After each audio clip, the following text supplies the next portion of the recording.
Hey, it's Mo, and this is our first of 5 content videos that we're going to teach you how to deepen relationships.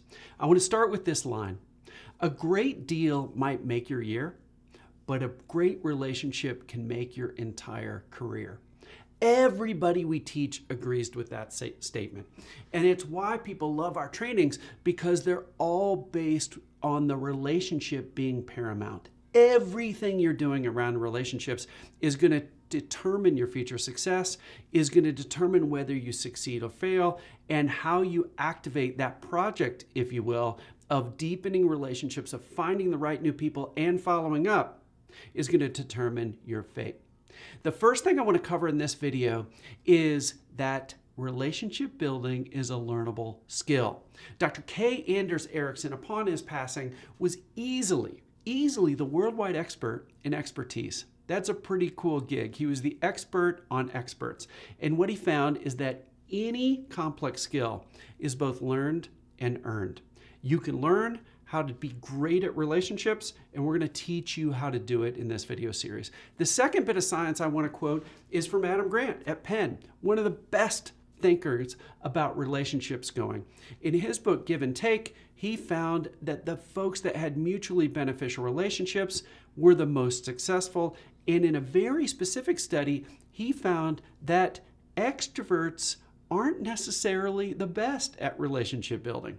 So if we pair the two ideas that relationship building is a learnable skill with the idea that you don't have to be this backslapping, golfing, take people to dinner every night gregarious person to be successful, that's a really powerful combo.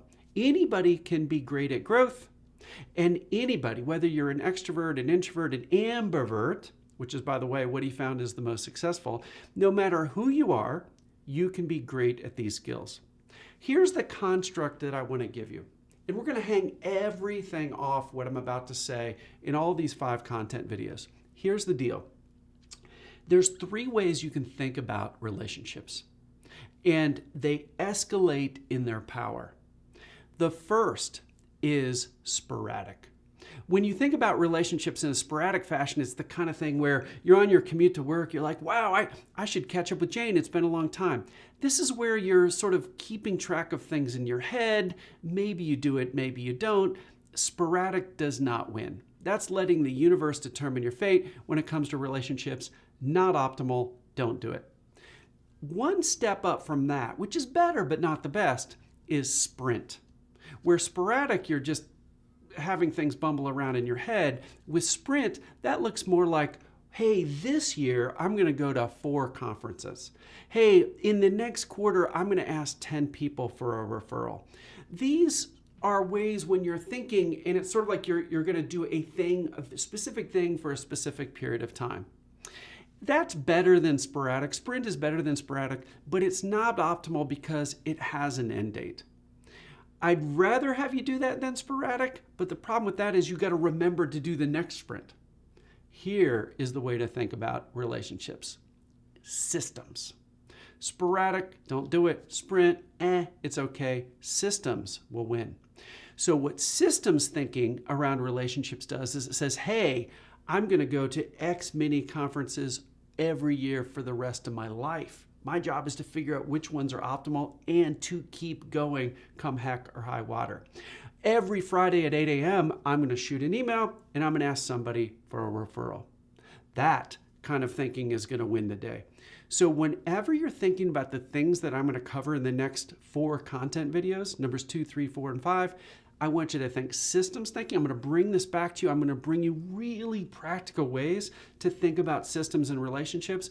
And using an app like Cove can make all the difference in the world, because once you set up the app, it can remind you to reach out to certain people at certain times, go to certain events, do certain things. So you've got the technology nudging you in a very helpful way, reminding you of the things to remember about that person, maybe even using AI to help you reach out. All the great things technology can do, it will help you do a better job. So I'll leave you with this. If by chance you've been more of a sporadic relationship builder, forget it. Never do it again. We're going to teach you how to do better. If by chance you're in the middle of a sprint now, or you've thought, hey, I've used Cove, or I'm doing something has pushed me to take things to the next level, you're going to do X by Y, sort of a sprint kind of mindset. Not bad, but I want you to challenge yourself right now, and we're going to show you how to do this in the next video, but I want you to challenge yourself right to start thinking in a systems mindset. So, as with all these videos, I hope this one helps you help your clients succeed.